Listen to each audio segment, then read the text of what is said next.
Among the most difficult topics for both women and men to understand is the menstrual cycle in women. All right. This is a very complicated topic. However, I'll try as much as possible to summarize it so that you can actually understand the hormones. The basics of this video are going to help you understand the hormonal imbalance, the estrogen dominance, and the reason why I constantly warn you against hormonal contraceptives. And I constantly say that birth control is in the hands of men and not women. Now remember, there's a lot of side effects of hormonal contraceptives, given that they are not natural hormones, all right? But I'll talk about that at the end of the video. So enjoy this one and pick in the lessons. If you have any concern or any question, you can simply put it in the comment section. We'll pick it and address it possibly in another video or as a response to the comments. Now, this is how the reproductive system of a woman looks like: the uterus, the fallopian tubes, and then we have the eggs or the ova, we have the cervix, and then outside we have the vagina and the labia and all that, right? But this is the basic thing. I'm not good at drawing, but this is just a basic thing to explain what I'm going to talk about. Now remember, all sexual hormones are coming from cholesterol. They are steroid hormones, and cholesterol is the mother steroid that produces these hormones. So cholesterol is converted to the major hormone that is called progesterone. All right, this is nature. So before you convert cholesterol to any hormone, whether male male sex hormones or female sex hormones, you must start with progesterone. And then now the progesterone is the one that will be converted to estrogen, and then testosterone, also adrenal hormones like cortisol, the stress hormone, and another one that regulates water and electrolyte balance, that is called aldosterone. So all of them are coming from this. Now this is designed to tell you that as a woman ages, these hormones are going down. As a woman is taking the statins to lower cholesterol, these hormones are going down, therefore we end up in hormonal imbalance. As a woman is feeding on foods that are constantly loading in the estrogen, there'll be an imbalance between the estrogen and the progesterone, and now they end up in estrogen dominance, therefore endometriosis, infertility, painful menstruation, obesity, hypertension, mental health issues, bone problems, which is osteomalacia and all that. The acne, all right, they're coming with an elevated amount of estrogen. If you've not watched that video on estrogen dominance, simply go on the live section on this platform and just find a video that is labeled estrogen dominance. It's a whole live, you'll enjoy it and you'll learn a lot from that. So this is basically the basics. Now this tells you this hormone progesterone is very important in this program or in this process. And then as a woman is aging, progesterone levels are going down, and now what is happening? These hormones are also going down. Therefore, there is a backup in the name of the adrenal gland that is on top of the kidneys. That gland starts to produce progesterone, which will be used to actually try and balance the hormones in a woman. But the weird part is the same foods that actually imbalance these hormones are the same foods, the inflammatory foods that we mentioned about, the seed oils, the sugars, the wheat, the alcohol, some drugs like steroid drugs. These are drugs that suppress the action of the adrenal gland, and therefore women start suffering in menopause. So those symptoms that you experience in menopause, they are unlikely, they are abnormal. Menopause was designed to be a smooth process, a transition process from now a reproductive age into now resting mode. So it was supposed to be smooth, but nowadays we've normalized the hot flashes, we've normalized the anxiety and palpitations, the obesity that is coming in menopause. Please change that by just doing what we advise you on this platform every single day. That's another thing, another topic for another day. Now, on day one, where you start getting the menses, women, we are here. So this is day one of the menstrual cycle, where the menses are coming in, right? Now, at this moment in time, all the two hormones are low. So we have the progesterone and we have the estrogen. All of them are low. So I'll use a different pen to actually basically just demonstrate the two hormones. So I'll use the red one to demonstrate estrogen. So this is estrogen. And then I'll use the blue one to demonstrate progesterone, okay? This is progesterone. So both hormones are very low, right? And then remember, estrogen has different functions in the body. Estrogen is the reason why this wall will start to thicken. Estrogen will start dilating blood vessels that supply the uterine wall to increase nutrition to the uterus wall, to increase blood flow to the uterus wall. And why is that happening? Is because this uterus is actually preparing for an egg to come in, an implantation. So estrogen is going to play a role in nourishing this wall so that it prepares the uterus for implantation, all right? So this means in the initial phases, all the hormones are down, but as we go ahead towards the ovulation, because here is where we have the ovulation. So between day 11 and day 16, so we have ovulation. So this is a good period where there's a lot of excitement and we're expecting this woman to get pregnant. So from day 1 all the way to day 7, there is a surge in estrogen. So estrogen levels are going up. And as they are going up to ovulation period, when they start going down, because now progesterone has to take over, because the one that is actually taking this woman into the mood to have sex, ovulation and all that. So estrogen levels are going up in the first initial days of the period. And then progesterone levels are being maintained at low. But realize this, after day 7, towards the ovulation period, progesterone levels surge up. Why are progesterone levels surging up? They are going up because progesterone is coming in to put final touches to the uterine wall. It's coming in to actually make sure that this is smooth and is ready for implantation.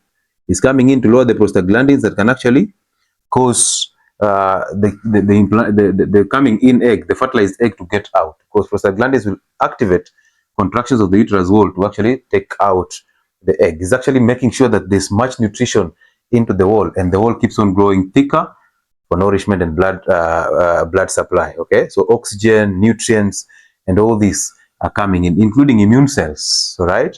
Also remember, progesterone is the reason why this egg that is fertilized will be implanted on this wall. So progesterone is the one that actually activates the implantation. So therefore, if you have low progesterone levels as a woman, that tells you you will suffer multiple miscarriages, and that's why they're giving you the progesterone either shots or pills to actually make sure that you can actually hold onto a pregnancy. All right. During ovulation period, now towards day 14, day 15, all the way towards day 21, estrogen levels start to fall. All right. And they are falling because you see, estrogen is the one that causes proliferation.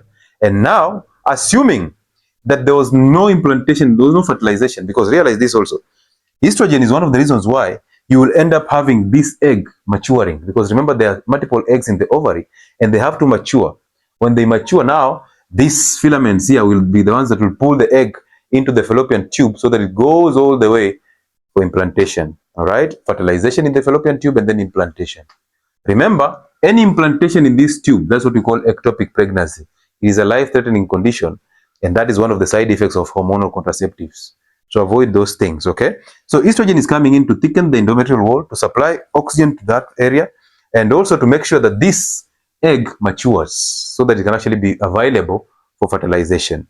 Now, assuming a woman has sex on the ovulation period, possibly from day 11 all through, that means estrogen was so high, the egg was released, the filaments pulled in the egg, and when the egg started going this way, because there are things here called the cilia, like finger-like projections that actually sweep the egg all the way into the fallopian tube for implantation and into the uterus. All right, they go into one direction. Now, realize this, as the egg is coming up, it's going to encounter the sperms that are actually coming in. So we have these sperms that are coming in, multiple sperms coming in. And there is war, a lot of war here. So before these sperms get access to the egg, there's a lot of issues. They have experienced a lot of resistance from the cervical mucus to the immune cells that are actually here in the vagina, and the pH all the way. But the sperm is designed to actually overcome these challenges that are coming in. But only the strong shall survive, because it's the rule of the jungle. Right? So some of them will die. Actually, multiple of them. Some of them will just come out. After sex, you'll realize sperms are coming out plus semen. And realize there's a difference between sperm and semen. Semen is the carrier of the sperm. It's basically that fluid that carries the sperm cells. Sperms are the cells, okay? So multiple of them will die, and when they die, they are reabsorbed into the wall. They are absorbed into the uterus. And this is the reason why most women think that having unprotected sex frequently nourishes a woman. It makes them look better, because the sperm is high in protein and all that. But I don't know. Maybe you can tell me in the comment section. I don't know the truth about that. All I know is the sperm can actually dissolve and be absorbed into the system, and the protein will be used to form other things in a woman's system. Okay, but As the sperm goes all the way, there are very few of them will come this way and get to the fallopian tube to get to multiply, to fertilize the egg. Now, the egg has also its own conditions. On the surface of the egg, we have these arcs. It looks like they're arcs. And these arcs are very intentional because the head of the sperm has to actually target one of these arcs, right? So it's very intentional. So it's a struggle for these sperms that have actually come up here to actually strike this arc. But immediately one sperm strikes either arc, the ovum starts to produce enzymes and chemicals that will now destroy all other sperms. So all these others are destroyed and then reabsorbed into the system, because now we have already struck the egg and now fertilization process will start. So we must block any other interference from other guys who are actually coming in to destroy the process. It's already done. Now this egg, possibly fertilization happens at this moment in time, at this moment or this level, and then this egg continuously goes all the way for implantation as a result of surging levels of progesterone. That's the reason why progesterone is going up, because the reason why we're going to get fertilization and then we are going to implant this egg in the wall. All right, so understand that. Now assume this woman did not get pregnant, but however, before I even go to no pregnancy, so this is in the scenario where you've actually had the fertilization and implantation. But look at it this way: when this egg leaves this filament or leaves that ova, what happens is it leaves a blister, right here. This blister is called corpus luteum. Corpus luteum. Now this corpus luteum is the mother of production of progesterone. One of the reasons why progesterone is going up after an implantation or after fertilization is because when the egg left the ovaries, it joined the fallopian tube, and during fertilization it left a blister here. That blister is the one that is producing so much of this progesterone to actually make sure that it implants the zygote to the uterus wall, and then progesterone maintains a pregnancy. So we maintain this pregnancy to term. So this corpus luteum is very important. But remember this hormone called progesterone is the happiness hormone in every woman. That's why during ovulation, your woman is so interested in sex, they are so much in a mood, their temperature has gone up by 1 degree Celsius, so their temperature is a little bit higher. And you will notice how they behave around a man, because nature is telling them to actually find a man because of this process of fertilization. All right, we need to survive, so therefore we need numbers. So therefore nature has designed a woman to actually seek a man during this ovulation period. All right, so when we release the egg, we let that blister remain, and that blister continuously produces progesterone. Now this is where the challenge comes in with the hormonal contraceptives. So you've released the egg, natural process, you are now constantly producing progesterone, and now the woman is looking nice. That's why pregnant women are very attractive, and that's why I told you, as a man, never post photos of your naked pregnant woman on the internet, because men will keep chasing her. So she looks attractive, the skin is nice, and they are glowing in the during the pregnancy. So they are very attractive. So keep your pregnant women to yourself, okay? All right. So now this produces progesterone to maintain the pregnancy and to keep a woman motivated for this pregnancy process. But hormonal contraceptives will fool the woman or the body of the woman that, you know what, we're already pregnant. So therefore this corpus luteum will stop producing progesterone. So we are actually basically playing a game with the system, telling the body, oh, we are pregnant, oh, the hormones are imbalancing, and therefore relax. The hypothalamus shuts down the negative feedback. Now you cannot produce progesterone. And that's why women who are on contraceptives are always moody, because most of those contraceptives have synthetic hormones and they are dominated by estrogen. Actually, from the 90s coming to these times, that's when they introduced progesterone in them. But back then, it was just estrogen totally. And you can imagine how much estrogen you're being loaded into a system using contraceptives, right? Either pill, implants, or injectables, the depot. They are loading you with a lot of estrogen. They are loading you with a lot of synthetic hormones that fool the body and then end up imbalancing and causing disruption in these hormones. Therefore, you start having instability in terms of your mind, because mental health issues are coming in now. Obesity is coming in, weak bones are coming in, exposure to clotting, okay, which can actually bring you a heart attack or a stroke, are coming in. Acne is coming in because now estrogen levels are going up because the contraceptives are filled with synthetic estrogen. And how can you even balance natural hormones using synthetic hormones? They are made in the laboratory, they're not natural hormones. So the body struggles to actually understand what is going on. So do not disrupt your hormones using hormonal contraceptives. The agenda is totally different, okay? But anyway, that's a story for another day. So now that's, you've gotten the pregnancy, there's an attachment there, now we are happily pregnant, and the process goes on. However, if you don't get pregnant, let's say this egg came in and there was no fertilization, and now this egg has to go out and the uterine wall has to slough off in terms of menses. So what happens? The progesterone levels, the estrogen levels starts to go down. Towards day 26, 27, 28, thereabout, they start to go down. Also, progesterone levels starts to go down. Why are they going down? Because there's no implantation. Therefore, we don't need to produce any progesterone to maintain anything. Now, when they go down, at this moment in time, let's say this is day 27 or 26, as they are going down, remember, these are the reasons why we have this enlarged uterus wall, because they're improving blood circulation there, they are causing tissue growth, they're improving nutrition there. So when they go down, blood circulation towards the uterine wall is cut off. When blood circulation is cut off, nutrition towards this wall is now again cut off. So we don't have nutrition to the wall, we don't have blood supply to the wall, and therefore the body has to get rid of that. So there's now production of things that are called the prostaglandins. These prostaglandins are the ones that will come and cause contraction of this uterus wall, so that this wall goes out into the menstrual blood. So it comes out as the menstrual clots and bloods, so that the cycle goes back to day 1 of the menses. Okay, so that's what is happening. But look at it this way.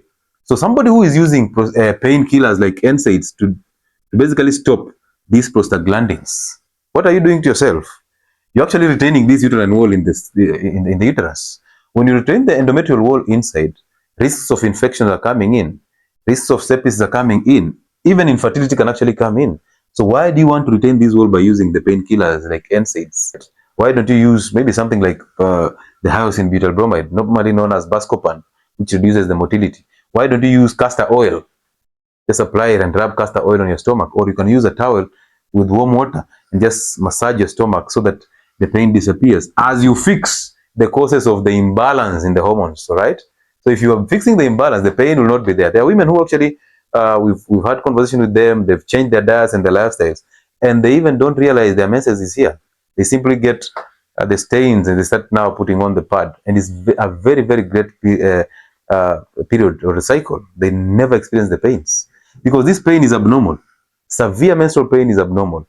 So if you go ahead and block the prostaglandins using the NSAIDs, the diclofenac, the brufens, the meloxicam, the aceclofenac, you're causing problems. And this is for both the injectables and the tablets. Only that the tablets are going to cause more harm on the gastric wall by causing you gastritis. But the injectables goes directly to block again production of prostaglandins, exposing you to more problems. So when I talked about prostaglandins and their effects in menstrual cycle in the previous video, when I was talking about the effects of prostaglandins and NSAIDs, this is what I meant. I meant they block these prostaglandins that are responsible for causing the sloughing off of this uterine wall, bringing up the menses. So this is what exactly is happening during a menstrual cycle and pregnancy. And now you simply know, avoid hormonal contraceptives and also minimize or avoid the use of NSAIDs during the menstrual cycle and the menstrual pain. Simply fix your hormones and keep living healthy. Fast, eat clean, drop the inflammatory foods so that your hormones are balanced, and therefore you end up having a very soft menstrual cycle. So this is the menstrual cycle.